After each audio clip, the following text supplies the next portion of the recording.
everyone. Welcome to another podcast with Tesla Club India. Today I have with me Priyans from Experience with EVs and Garvit from our team. Today we will be discussing the state of charging infrastructure in India, mainly CCS2 and Type 2. So, hi Priyans, how are you? Thank you, Nikhil. I am great and I am excited to discuss this article. Okay, so why don't you start with giving us a brief of what you have done in this research analysis that you have done? Sure. What I did was that I analyzed the total number of charge point operators that are there in India. Basically, these guys run CCS2 and Type 2 charging points.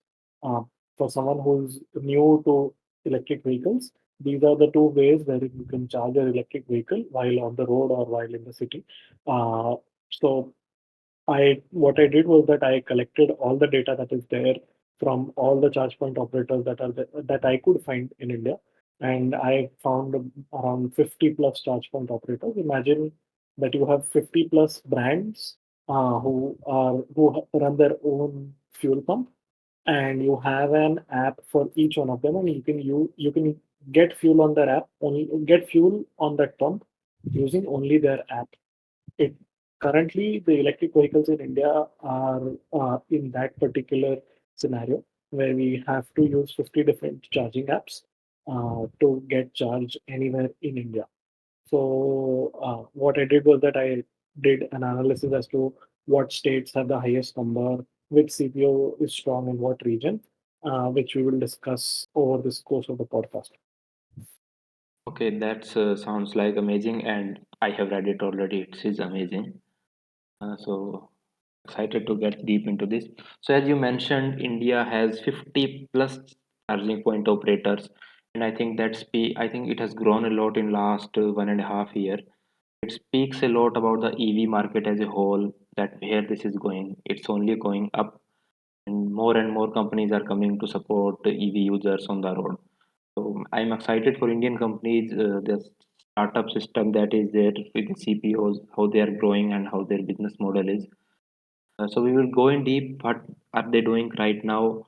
What are they doing wrong, or what are they doing right, and what can they improve on? Correct, So Nikhil. yeah, Just to give you a comparison, I did a similar analysis 6 months ago, and in the last 6 months, basically from August to February 2023, we have seen at least I have recorded a growth of around two times, or slightly more than two times the number of charging points that are available in India. And this is just the fast charging network that is there, that is the CCS2.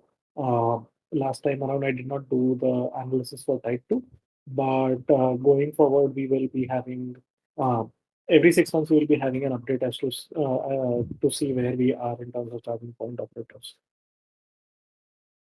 right. So I mean, we regularly discuss in our groups that whenever new charging point operator comes up on the plug share or we find it, it's amazing to see where they are starting from, and most are not known by all. A handful are known by most users, but not all. Many are regional. Yeah. So let's see. So starting with the CCS2 chargers only, we will not go into the GBT or DC001 chargers. We will only focusing on CCS2 and Type 2. So what from I can see from your data is that India right now has over 2100 CCS2 charging guns as of whole, right? Correct, Yeah. correct. Yeah, and if we go zone wise, southern state seems to have a huge jump in last 6 months. So from your data, I'm seeing here in August 2022, South had 324 chargers, and right now it has more than doubled at to 781. Then the second biggest growth is in West, from 372 to 694. Then North from 259 to 527. Uh, East, Central, and Northeast, they are relatively slow, maybe due to the area they are in. But so we can say that CCS2 chargers have about doubled approximately. If not totally double, about double. What do you Correct. say? So, just a small disclaimer right up front. Basically, when I had done this comparative analysis last time around, I had covered only 14 charge point operators that I knew of. But while doing this analysis, I did a lot more research, and that's why some jump in numbers can be attributed to that too. Now that that is clear, yes, South has seen a tremendous increase, and that is mainly because Kerala, Karnataka, and Telangana have shown huge percentage increases in the number of chargers that are installed. For example, Kerala, if I'm correct, they have more than doubled. Almost they have grown like 200% times, and I can see the data. Kerala has tripled from 51 to 168. yeah, But 200% growth. Yeah. yeah, And Karnataka too. Karnataka has also grown 150%. right. And Telangana, if I see the data, Telangana also has grown almost 200 times. Yeah, So, two times, sorry, not 200. from 48 to 134 approximately. Correct, Yeah, yeah. So, the growth of charging infrastructure might be showing us a pattern that where EV users are focused right now, right? So they are correct, mainly in southern states, as you mentioned, Kerala, Karnataka, Tamil Nadu, Maharashtra side. correct.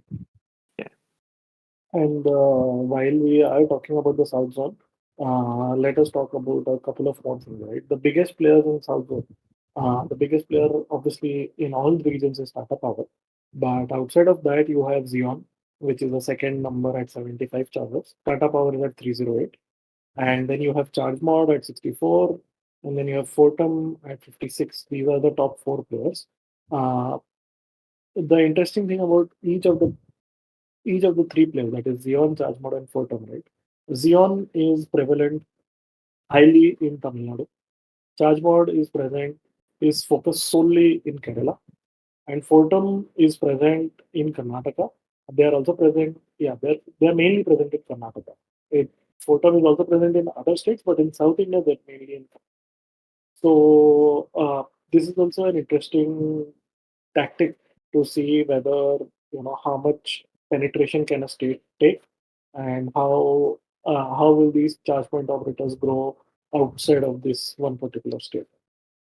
what I'm saying is interesting is Shell Recharge is also there with 36 DC chargers in South, and we Correct. then have Relux also. But with respect to Fortum, do you say that they are mostly in cities instead of highway, while Xeon is mostly on highways? Correct. So there's a, Right. there's a basic difference in Xeon and Fortum, right? So Fortum, as far as I know, they are focused mainly in and around cities. They are getting into the highway charging, but they it's far and it's very few.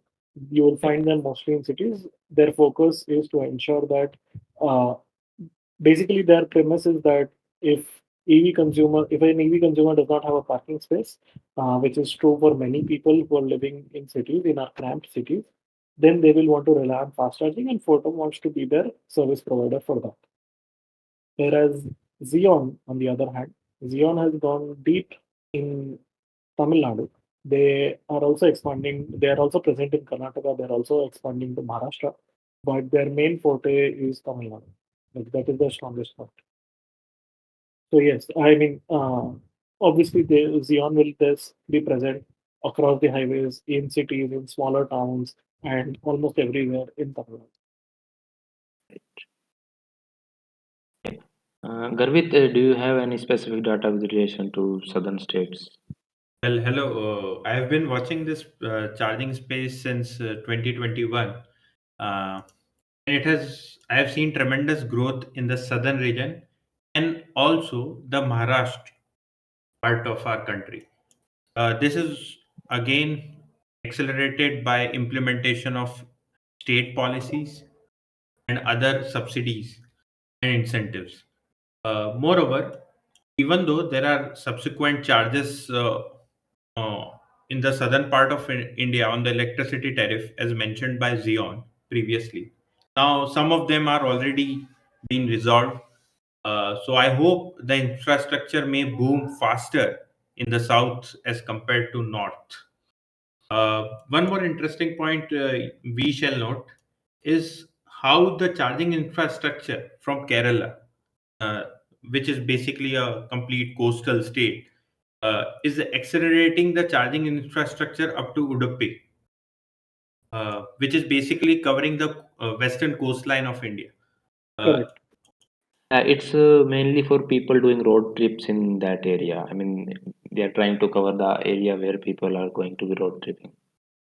but you see, this is actually helpful because people are taking road trip in EV, which is a very unique inflection point for a particular adoption.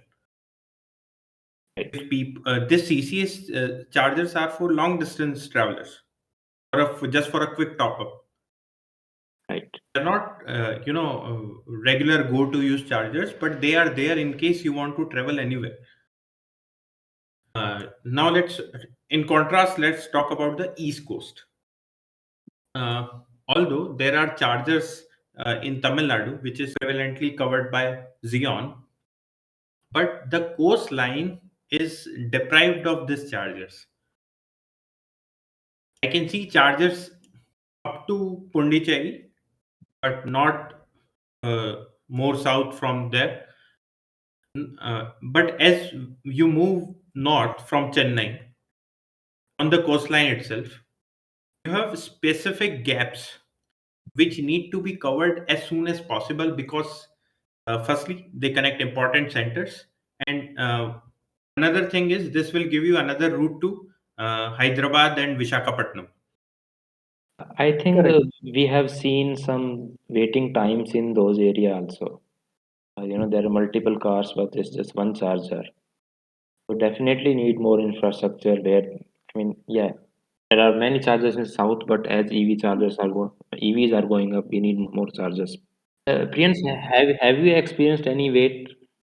Yeah, I will address that in a bit. Garvit, finish your thought and then I'll come jump in.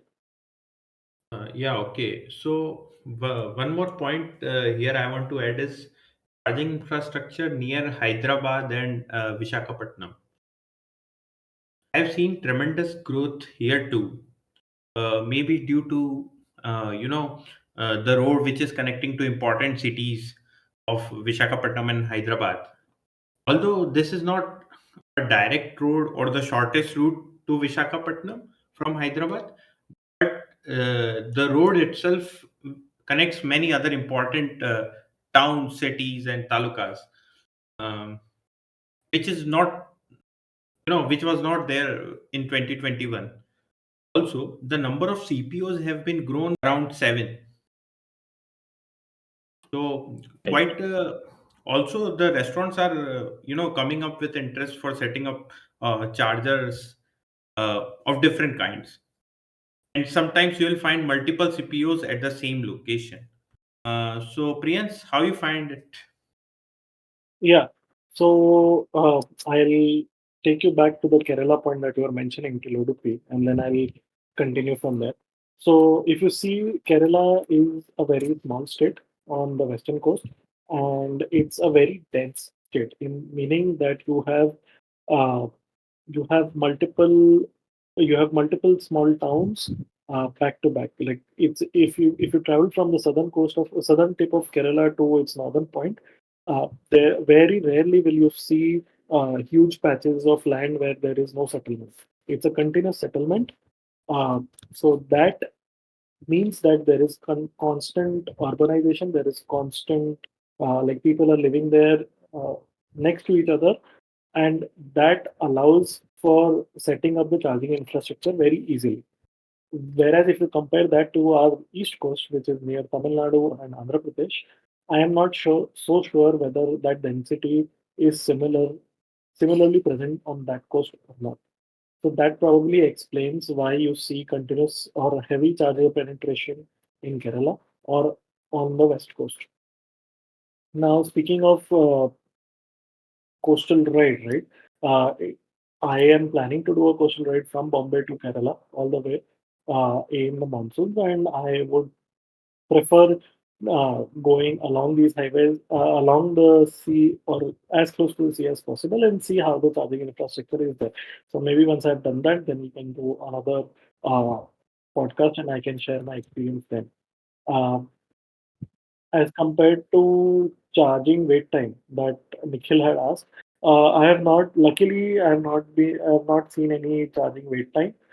People have come in right after me, and they have had to wait, but not me. But yes, I agree that uh, there are certain chargers uh, that are highly used, and thus they will have to ensure. I mean, the charge point operators have to ensure that they set up more chargers at that location, or ensure that or other CPOs can jump in and set up their own chargers there. But yes, charging infrastructure growth is needed, and it is necessary at least in certain parts of the country. Moving on to western states, you have included Goa, Gujarat, Lakshadweep, Maharashtra, Rajasthan, Dadar and Nagar Haveli, Daman and Diu. So Correct. yeah, majority of charger are Tata as always. Then we have Charjon, Static, and JioBP as next top. From what I have seen, I think Charjon is completely dominating Mumbai to Gujarat route, right? Yes, that is correct. I mean, you can solely do on one app only. Yeah, Yeah, we laugh many times that are they going to do any other route or not? So yeah, yeah, but they have done good work on the roads and nearby area also. Uh, you have done travels from Mumbai to Delhi. What has been your experience on Maharashtra to Rajasthan route? correct. So from Maharashtra to like from Bombay to Vadodara, right? I don't need to worry about charging networks or anything. So last time, so I've done Bombay Delhi route a couple of times, and the last time that I did was in December, and I had literally not planned my stops at all.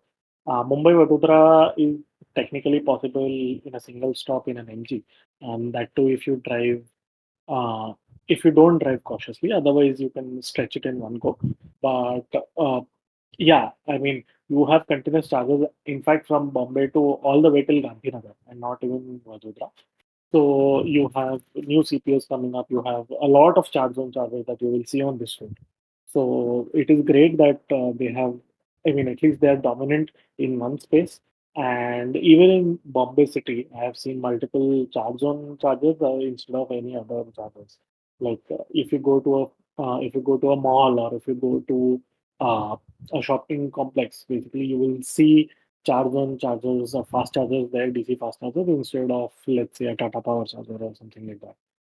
Right. But yeah, and for as far as static is concerned, I think static is dominating a lot more outside of Bombay, in the sense that they have a few chargers on the Nasik Dhule route, and outside of that, they have their dominance in Rajasthan region, because Right. Rajasthan, you see a lot of traffic coming in from Delhi, and Static mainly is a New Delhi based company.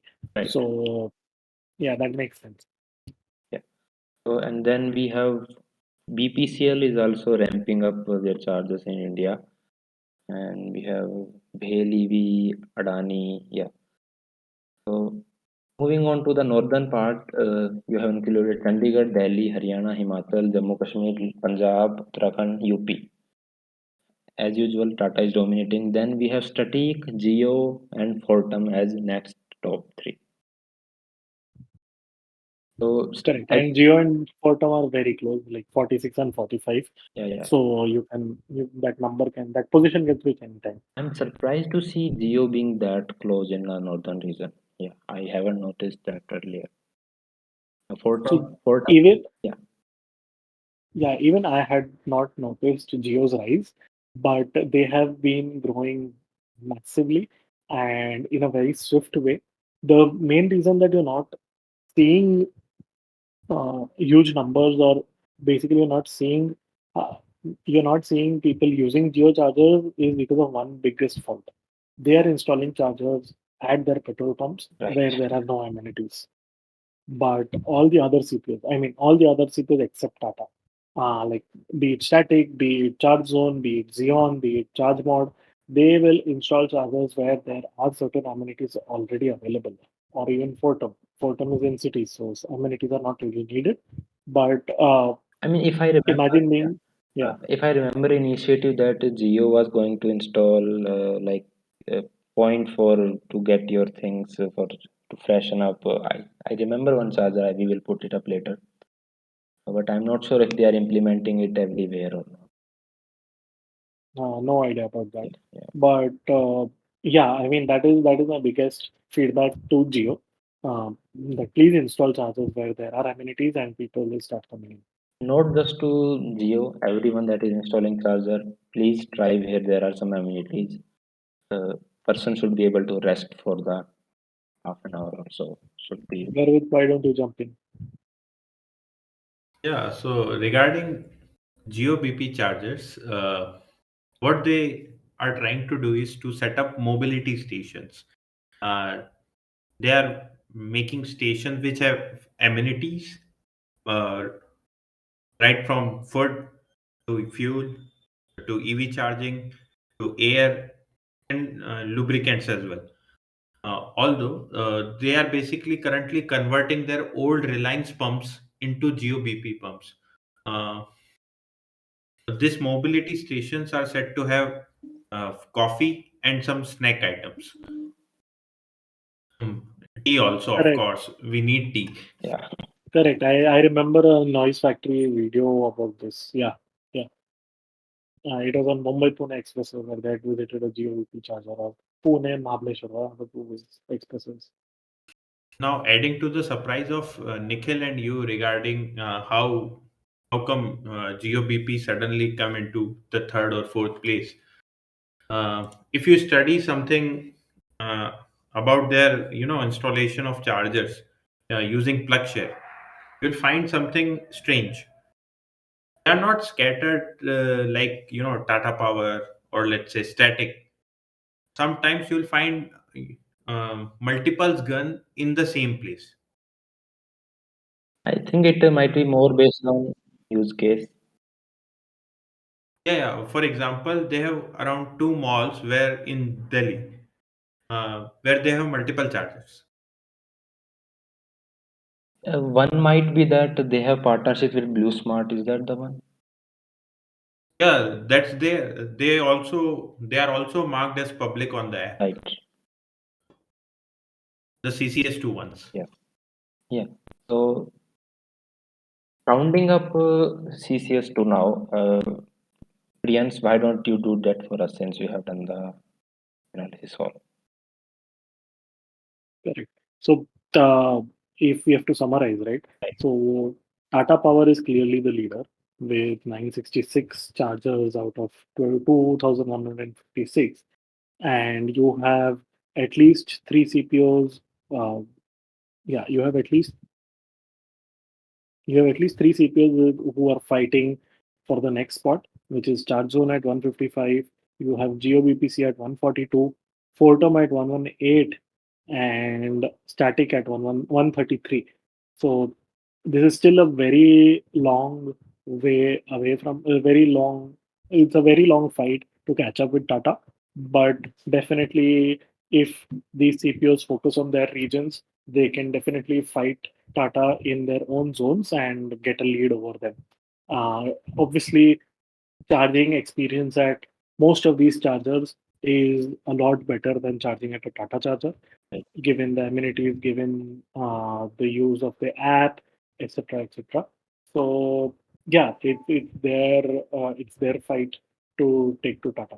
And Tata majority seems to have the 25 or 30 kilowatt chargers as compared to That's also true. while I see the static and charge on and Xeon, they are going for at least 60 kilowatt dual gun or 50 kilowatt single gun. 50 kilowatts. Yeah, Yeah. yeah, So they are more future proof than Tata, I might say. And as you said, the experience is quite different than Tata. And yeah, definitely. Tata has dealership networks also where they are, you can just put them up. Yeah. Yes. Let's move on to the next topic. Let's talk about AC chargers first, then we will talk about issues and other things. Sure. AC type 2 chargers, right?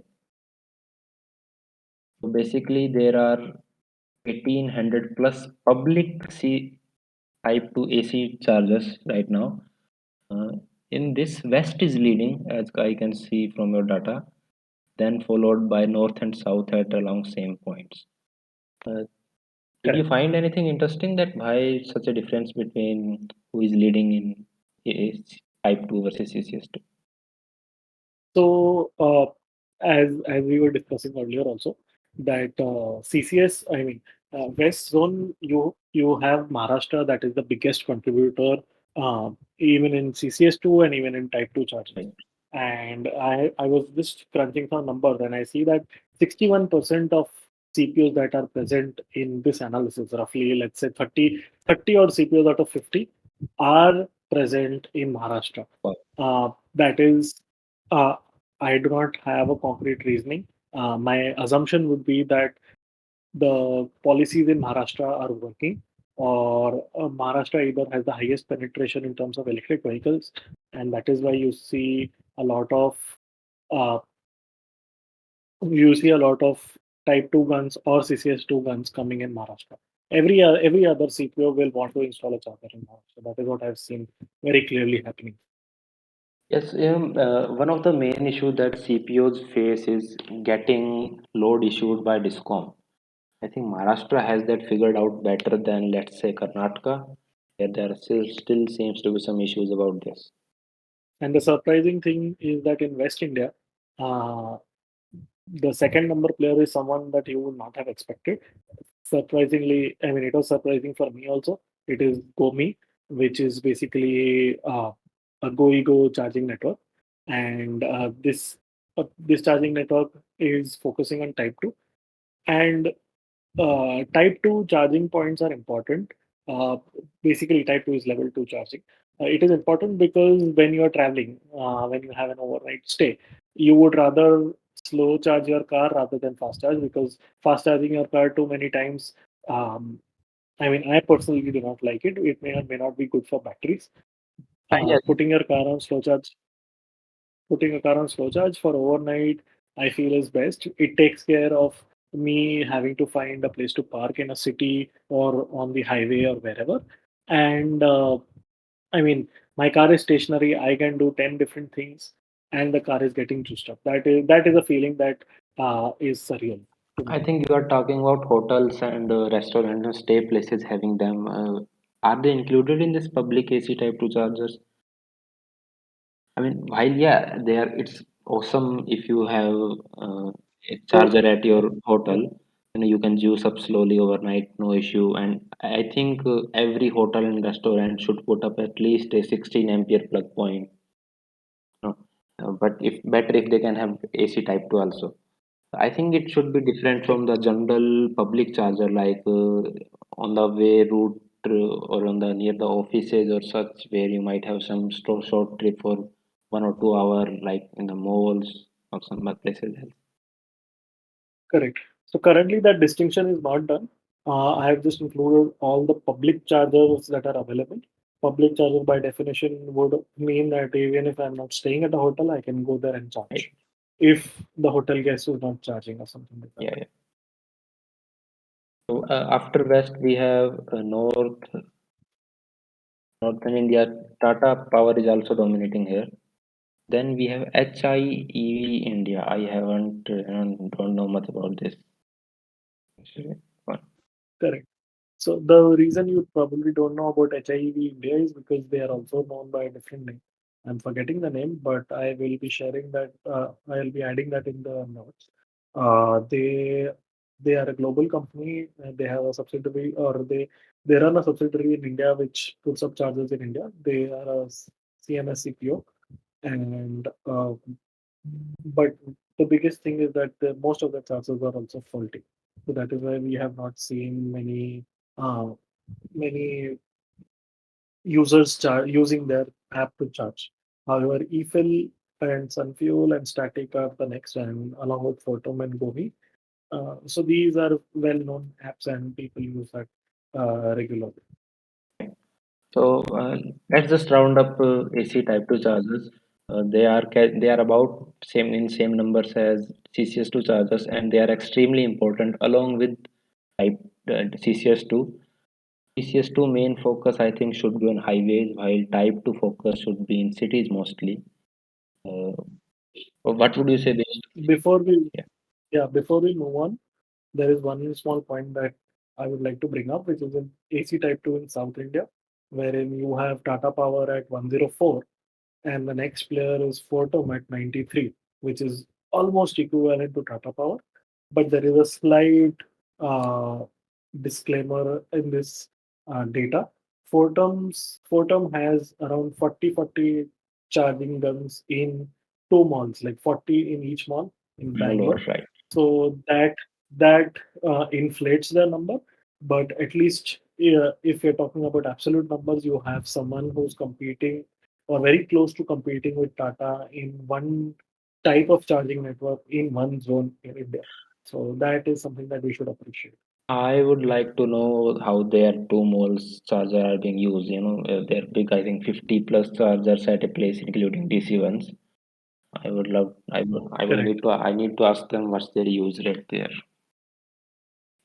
Correct. That is definitely an interesting number to look at because I mean CPOs are not going to set up chargers and not and ensure that I mean it is in their best interest for that the chargers get Yeah. used continuously. Garvit, do you have any insight related to AC Type 2 chargers? Yes. So regarding AC Type 2 chargers, we shall note that these chargers are better than trickle charging, and they do not require something from the consumer's end. It is just a small investment from the CPO side. I'm talking per charger basis, not as a whole. So first thing is they can be set up in residential societies as a common charging place. Also, some of the chargers are posted as semi-public on different charging apps. These are Type 2 chargers, so if you are a customer there, you can obviously charge on a Type 2. Uh, and the idea you talked about, like the Fortum has set up 40 or so chargers in a particular place. This actually helps, but currently this amount number of chargers at a particular place or at a single place is something I'm just want to get more data. As Nikhil said, we need to check with them what's their use rate.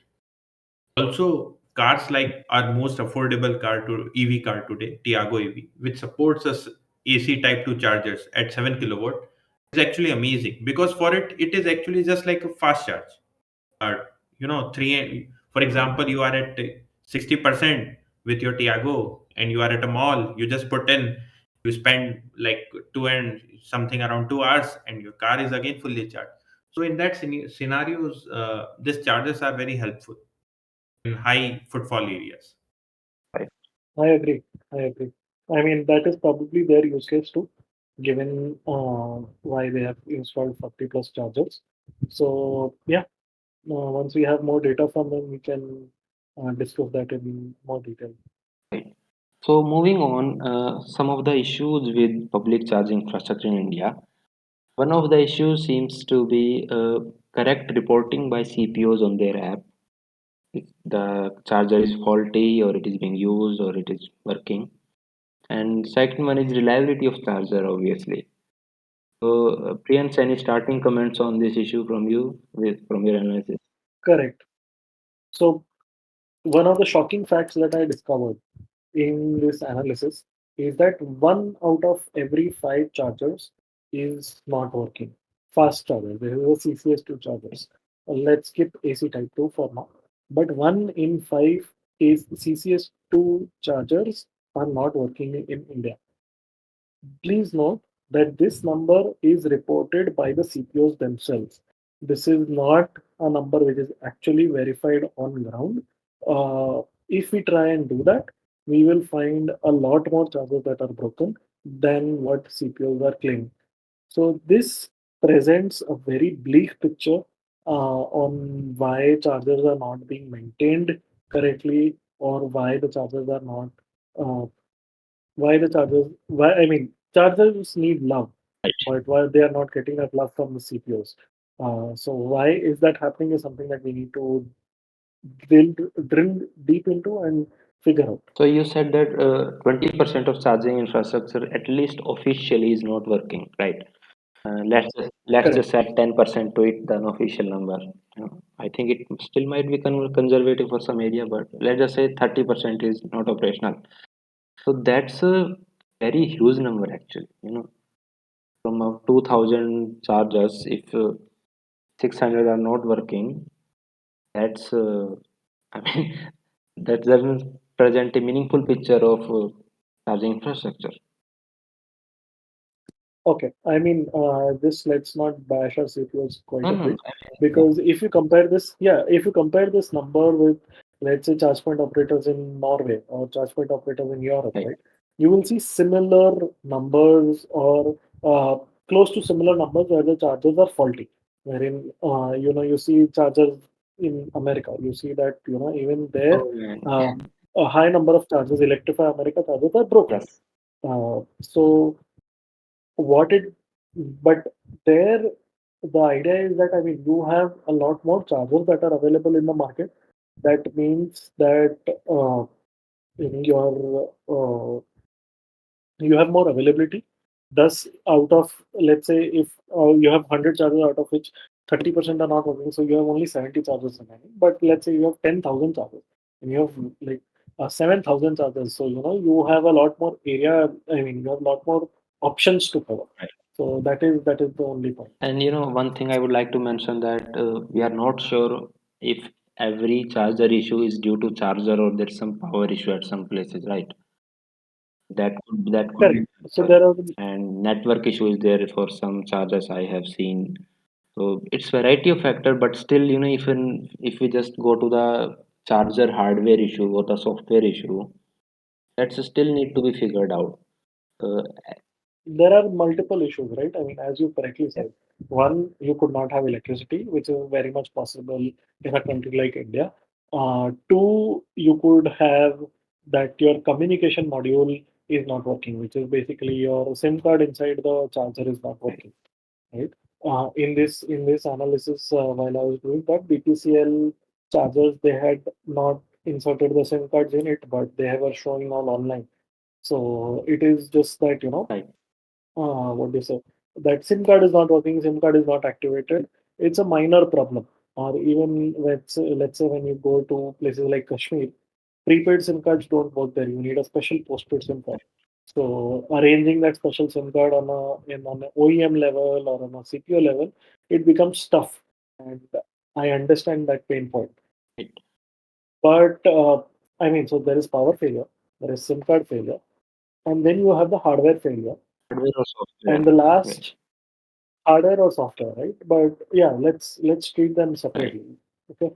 Or you have your electricity we have Yeah, already covered. that's separate. So these different failure points, right, they need to be shown on the app as to what is wrong with the particular charger. Right. Let's say a Tata Power charger does not have electricity in a certain region. Tata Power has the ability to send a notification saying that electricity is not here, so that's why you cannot use this charger. Right. Or if the SIM card is not communicating, then you can say that it is a potential SIM card issue. That is why the charger is not working. Or it is something else, like the charger hardware is broken for so many days and it is expected to be repaired by so and so date. So when I am planning my trip, I know whether I can rely on that charger or not.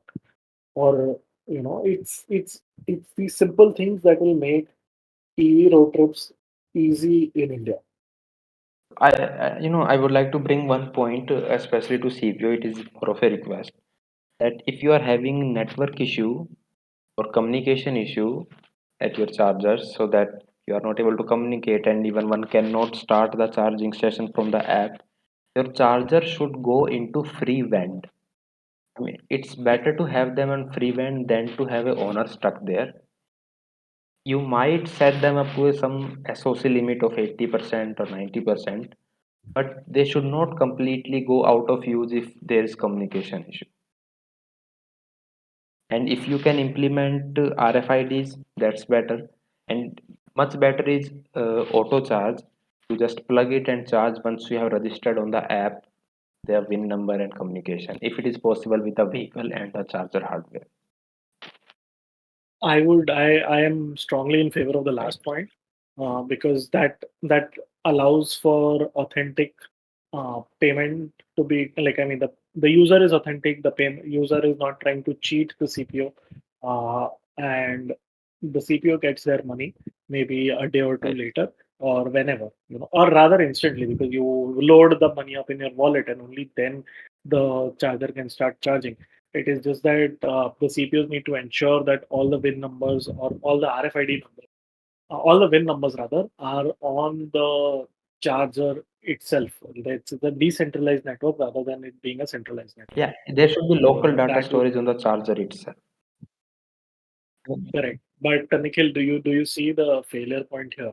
That let's say I'm a new user and I come in on the charger and I'm like, okay, the CPU tells me that you can add your VIN number and we'll do auto charge on this. That's great. I add my VIN number, but the charger itself does not have network. So it cannot download the latest set of VINs from the internet, thus not allowing me to auto charge. So the user is That, stuck there unless that's a user has pre-authorized. that's why I Yeah, said it should go into free vend. If not that, that's not possible. Better to have that than user have a bad experience and go on to tell other people that chargers don't work or whatever. well, that is a call that CPUs need to take. But CPUs definitely can do something like add a finishing status on the app. What happens is that ChargeZone does that, and some other CPUs Right. also do that. But it would be great that all CPUs can do that because it is easy to see. Okay, if I'm planning to go to a particular charger, and I see that it is occupied, I do not have an idea as till like for how long is this charger occupied. Yeah, brings me to another point that they should show if the charger is occupied, it's currently in use. They should show that at what percent it is right now, what percent SOC vehicle is charging it right now, so that you have. Correct, and they have all of Yeah, this they have it.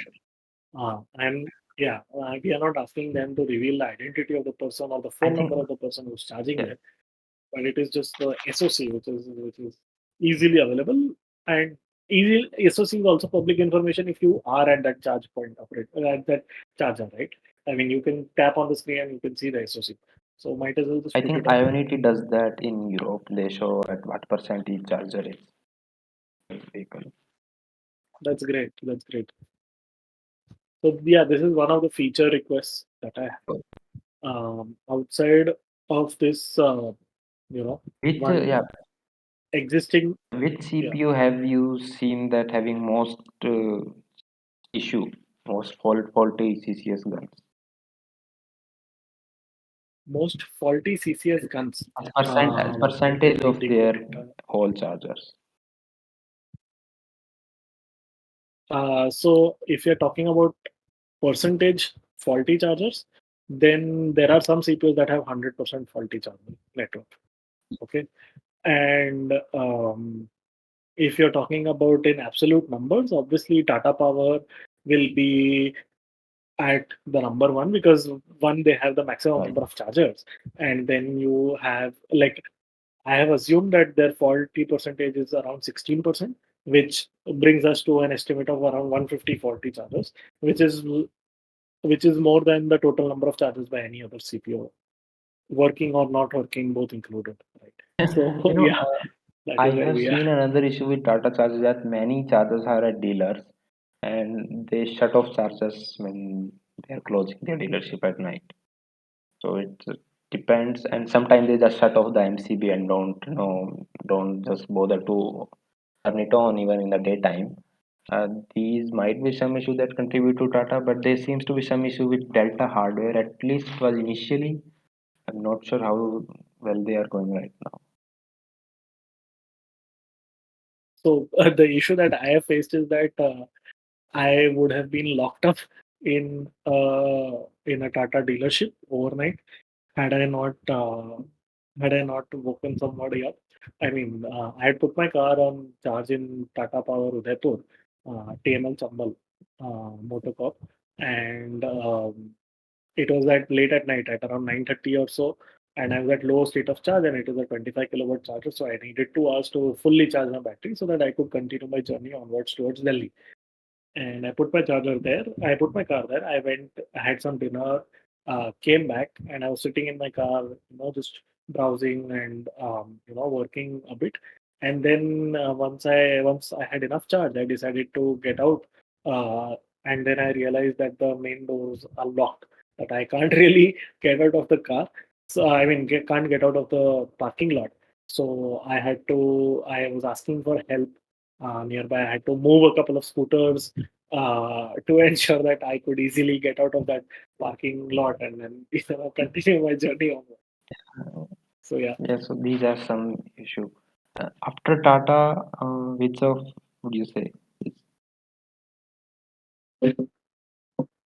So as I mentioned, right, the some CPOs have 100% faulty chargers. For example, there's Bhel all their chargers are faulty. This is in one instance that I've seen. Charge and Go, they have 5 chargers, they're all faulty. Fast Charge EV, they have 2 chargers that are faulty. You have, mm, I think Static also has a high number of faulty chargers. Static has 133 chargers, of which 30% chargers were faulty. Wow, not as much. Shell Recharge also had high fault. You had Shell Recharge has 50 chargers, of which 60%, like 30 chargers are faulty again. And yeah, I mean, if they are at such high percent, what I mean, they are certainly not doing their. They should be absolutely doing. it's it's just compliance for them. I mean, if more than 50% of your network is down, literally, like what are we even talking I about? mean, Tesla is at Um, 99.6 uptime and 99.6% uptime. And if we are having such issues, so there's something for CPOs to look at.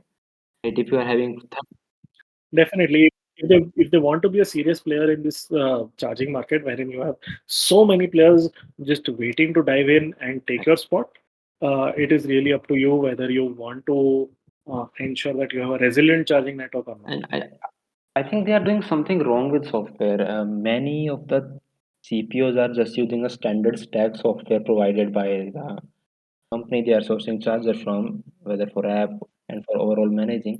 I'm not sure it is able to get them the complete data that they should. And then if do they have the teams in place, state-wise team or the region-wise teams in place to go look at a charger? What's the response time to a charger? So So these are things to be looked at from CPOs. correct. I disagree with the first point. I agree with the second point, wherein I mean the CMS providers that you have, mainly Novocity, Velocity, they have a decent enough stack. Uh, you have you have certain CPOs who are doing well on that particular stack. So it is not a question of whether they have enough data or not, uh, but it is just that whether they are serious about putting up charges or not. That is a question. I mean, if they have data, they have to be constantly monitoring it and taking action on it. If they have data, they are not doing anything, it's meaningless. Correct. I think we need to get these CPU one by one on our podcast and then do the whole breakup for each of them. What's the next issue would you like to point out regarding to charging infrastructure? Um, yeah, so a pressing issue for me has always been wallets, right? Wallet is something that I have already spoken about quite a bit against wallets. Um, Chargers are being made in India. You have charger OEMs in India. You have CPOs that are localizing for India. So let's just get rid of all the wallets and let's just have a simple UPI network wherein you pay some money via UPI. Let's say Razorpay stores that money till the time the charging session is done. Once the charging session is done, Let's say you put in $1,000, you used 800 rupees. 800 rupees goes to the CPO.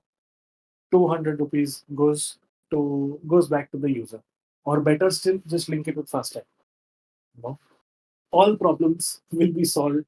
Users don't have to have so many different apps, so many balances, and so many wallets, and that's it. That will solve a lot of problems for us, like for the EV consumers. This wallet is really issue if you have to use multiple charger and heavy EV user. So it can be messy, and India has such a huge benefit with UPI and digital payment. It should be used, and there should be no wallets whatsoever. Just link to the UPI, and it should be auto payment from that whenever you set it up. Correct. For international listeners listening in, UPI is basically a payment stack that allows peer-to-peer or peer-to-businesses transactions very easily, and it is instantaneous. And it is typically used for small ticket sizes. So yeah, that is an innovation that Indian payment and banking system has come up with. So and it is being widely used in the So what should we move on to? Uh, so you mentioned something about yeah, we were discussing yesterday. I think we will discuss it deeply on the podcast. Booking system, right? You mentioned it bit correct. about on your blog. I was reading it. You are in favor of it. Explain why you are. Given the situation we have right now, yes, I'm in favor of having a booking system, a well executed booking system, not the booking systems that we currently Explain have. what do we currently have, and what's your experience if you have used it, and what would you like to improve in it? Because I'm not in favor of Sure. booking systems. All right. So let me explain the booking system Yeah. that we have in India. I have used booking systems on Mobilane. I've used it on Zobold. I've used it on a couple of other CPOs that I don't remember right now. But typically, what happens in a booking system is that you select the time slot where you want to book. Let's say I want to use a charger at 7 p.m. It's right now 4 p.m. I am driving and I am expected to reach my charger at around 7 p.m. That's why I am booking for that slot. Now, uh, if I arrive near 7 p.m., it's like plus minus 10 minutes, that's great. But if something else happens, or if I arrive too early, if I arrive too late, and the charger is not occupied, then I have to cancel my booking, rebook, or just start initiating charging. You know, that kind of system is slightly messed up, slightly broken. That can be fixed.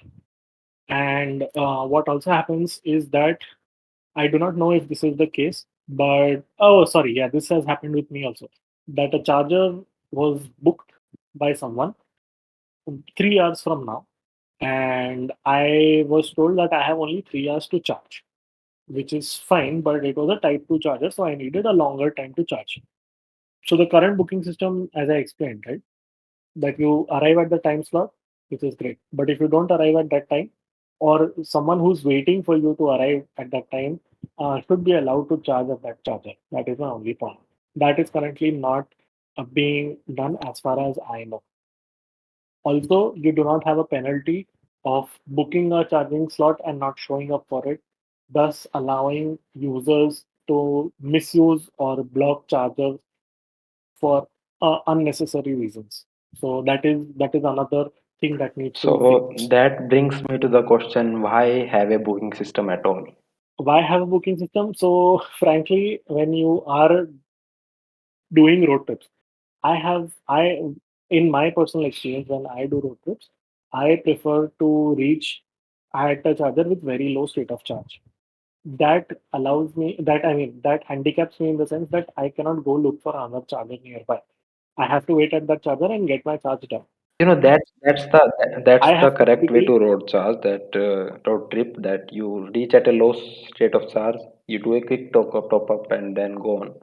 As car charges faster at a correct. lower state of charge. Yeah. Correct. In our case, in my car, that is MG SEV, um, it takes roughly an hour easily on any particular charger. And given that you have so many apps and given that you have so much resistance or basically barriers to start charging at a particular charge point operator, I want to ensure that I have the least number of charging Right. stops. To do that, I will typically fully charge my car or at least charge till 80-90% from a low state of charge. That means that I have to wait at least an hour to get my charge done. This allows me for enough time to get to freshen up, to have food, etc., etc., Right. etc. If I have to go to a charger and I find out that someone else is already there, then I have to wait for at least 15, 20, 30 minutes till the time that charge is done. Once that is done, only then I can put my car on charge, and then again I have to wait for another hour. So that becomes a big. I mean, it takes away 30 minutes of my driving time, which can hamper in the destination that I have planned for the day. You know, so I would rather prefer that I book the charging slot so that I know that when I reach at that particular time, I am guaranteed to get charging. My question is, as we were discussing yesterday, why? Why should you be guaranteed a charging point when you are not even there? I am promising that I will be there at a You know, fixed time on you a fixed mentioned that date. there's a possibility of misuse, but you also mentioned that there should be a penalty, right? But what if we Correct. eliminate it at all? If you come, you charge. If you don't charge. First come, first charge, first come, first serve is existing with many CPOs. It I'm should. not denying that. But yeah, yeah, yeah. But imagine reaching a place with 1% charge or 2% charge. There is no secondary charging point. That is, you do not have a Type 2 charger, you do not have a 15 ampere plug, you just have the fast charger. One gun or both guns are occupied, or one gun is faulty and one gun is occupied, and that person has just put on charge. Imagine an annoying case where an EV consumer wants to charge till 100% and will wait, will not stop charging at 90 or 95%. Imagine them being a Tata driver and then waiting for them to go from 95 to You know, 100. It's going to kill you that's inside. about Like, etiquettes. So to EV users, if you are on a public DC chargers, try to not charge over 80 or 85% if you don't really need it to reach your next charging stop or your destination. Just charge till 85% or 80%, what least that you need, and let's say 5, add 5 to 7% add to it. Do not charge over it. It's about charging etiquettes. So you said that this could be a issue, right? You are right that this could be a issue, but we are talking right now at a stage of charging infrastructure where there's just one charger at a point. Your exactly. point of having booking system might make a slight point that you might be right, but overall the point is EV charging infrastructure need to increase, and CPOs need to install multiple chargers, and it's a public charging infrastructure. Whoever comes it uses it. Booking system shouldn't be required, as is with fuel pumps. You go there, you pump in and go. Exactly. I totally support that. Once we have a high C rate of charging, once we have enough CPOs being capable of providing that particular charge, we can do away with the booking system. Till that time, let's have a booking system so that people who can plan their journeys ensure that their journeys are done correctly and So, we don't have to waste time. you bring up the point of planning. What do we as a EV enthusiast and many owners want that ultimately you don't have to plan for going on a trip. You have EV, you just move on. You know Correct, that chargers are going to be there. They will be reliable. They will be usable, right? And if there's wait time, it won't correct, be more than 5 or 10 minutes. Let's just say. We want to be at that stage. We don't correct, want to add more the planning stage that you sit a day down and plan what charger you need to stop, what time you will be there. Time is a factor you mentioned in booking, so you need to manage the time completely. And if you are a road trip or planning to go somewhere, it can be a spontaneous road trip. Even on a planned road trip, you can be late, right? So there are multiple issues with booking. exactly. As a whole, I do not support the idea, So, but I get that there are some cases where you might want that. yeah, as we discussed earlier, right? If tomorrow, if I have to go from here to Gandhinagar or Ahmedabad, I am not going to plan my trips because I know that I will get charges every 50, 60 kilometers. Once I am less than 50%, I'll start looking at which charger is optimal to charge. When do I want to charge? Am I hungry right now? Or can I go on for some time longer? It's all based on that. But when I go to places like Madhya Pradesh or Chhattisgarh, where you do not have that kind of charging infrastructure, you do need to charge at particular chargers for certain amounts of time, and only then can you move on to the next Yeah. charging. Also, currently the EV penetration in India in four wheelers is abysmally low. It is growing at a very rapid clip, and if the CPOs don't catch up, if the CPOs don't install more chargers rapidly, this honeymoon period of me not planning is going to be over very soon. Wherein I'll have to ensure that I have to plan or I have to book because there'll be so many people wanting to travel on the same route. Let's say Bombay to Goa around a holiday, right? You will find all chargers being used. So that also creates problems if the CPOs don't catch up. Yeah, so we can go and on this. So it's up to CPOs that what they are seeing with their data and what the public experience is. One few more points for CPOs is that if it is possible, please make sure that the parking spot for the charger is marked clearly so that the ICE cars or two wheelers are not charging there. If it is possible, have like if we are charger is at a restaurant or hotel, make sure that they can tow away that vehicle, right? Put up in a notice board. And another point is through if it is possible, have a rooftop on the charger. Better if it can be solar rooftop. It will provide shade and solar free energy. I think Definitely. you yourself face the issue of ice cars blocking some chargers. Arun once had Yep, to move away some bikes to charge there. This is some of the issue that you might find. And if any of the ICE users are listening to this podcast, please do not park at a charging station. And to EV owners also, you only park there to charge. It is not a parking station for EVs also. It is only a charging point, right? So it is a public request to all. definitely. Hopefully, everyone will listen to us and ensure that the experience is great for EV consumers. Do you have anything else from your analysis that we should talk about? Not really. I think we have covered most of the points. For people who are interested, they can go on to the blog post, which will be linked in the show notes, and they can read. Uh, if you would like to skip reading and just dive into the data is open source. You can look at the data, and the Google Sheet will be again linked in the show notes. Yeah. So another is to all EV owners out there. Whenever you public charge, please tag Tesla Club India on your Twitter if you are on it, and share your check-in on PlugShare app, so that max it can be maximum EV owners can see what the latest status of the charger in reality, and it also help us to tell the CPOs that where there are issues and what they need to improve on. So always share your public charging experience. And let's talk slightly about two-wheeler charging infrastructure right now. Garvit, would you like to say few things about what do we have in two-wheeler charging infrastructure?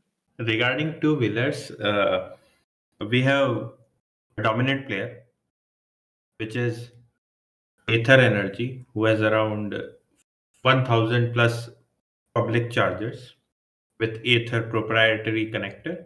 They also have a plug point in order to charge other EVs which do not have support for the Ather port.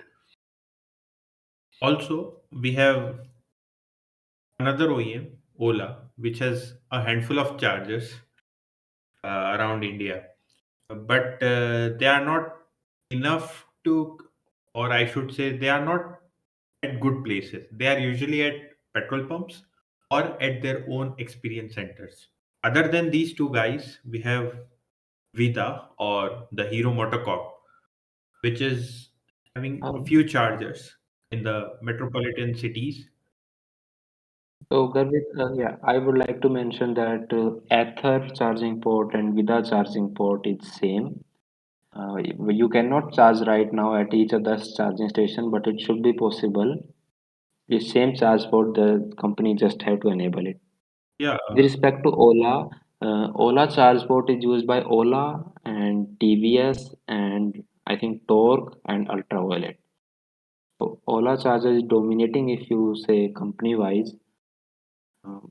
It's a issue. Ather is doing their charging infrastructure. They have 1,000 plus, as you said. Ola is trying to do their hyperchargers, but each cannot use it. They cannot use each other's infrastructure. So this would be a problem. What companies need to do is come together and decide on a single charging port, right? yeah, that is the main problem which is required to be solved in order to expand two-wheeler charging infra and to democratize use of two-wheelers even for intercity routes. Although we have already seen some Ather owners doing intercity routes.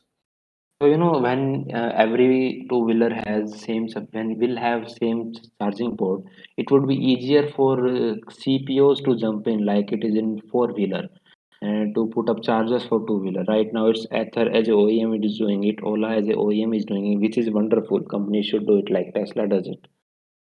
But it is if there is a single charging port, it is opportunity for other CPOs to come in and share the pain of installing chargers, and it would make it easier for two-wheeler owners also to do road trips.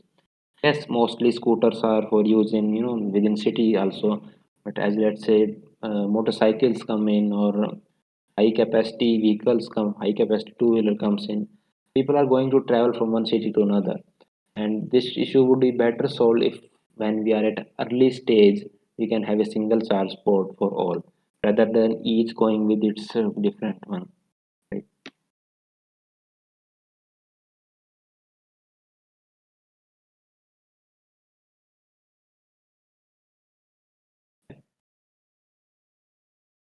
One thing I would like to mention is ChargeMod company. They are doing in Kerala street charging infrastructure.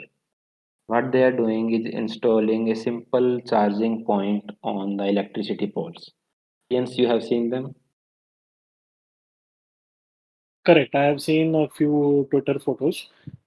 In fact, I had also seen a user complain to them that there are a lot of vegetation around the charger and they couldn't use it. So then ChargeMod sent someone and then cleared the vegetation so that the users could park and charge their bikes. I mean, So I love this scooters concept rather. of charging infrastructure on poles. First advantage, you don't need much of a load, right?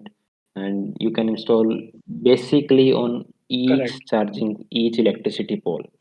You can install them in the farthest away area. Electricity pole is there, right?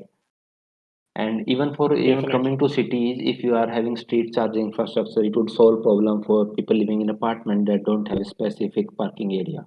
So if they, yeah, uh, Yep. Europe has very dominating street charging infrastructure, and I think we need this. So I thought to mention charge mode here that they are trying to do, and I hope that other CPOs also try to do in other states also. I think we should add this. Priyan's any closing comments on whole analysis? No, that's about it. Thank you so much for the insightful discussion. And yeah, we can close it. Okay, thanks everyone for listening.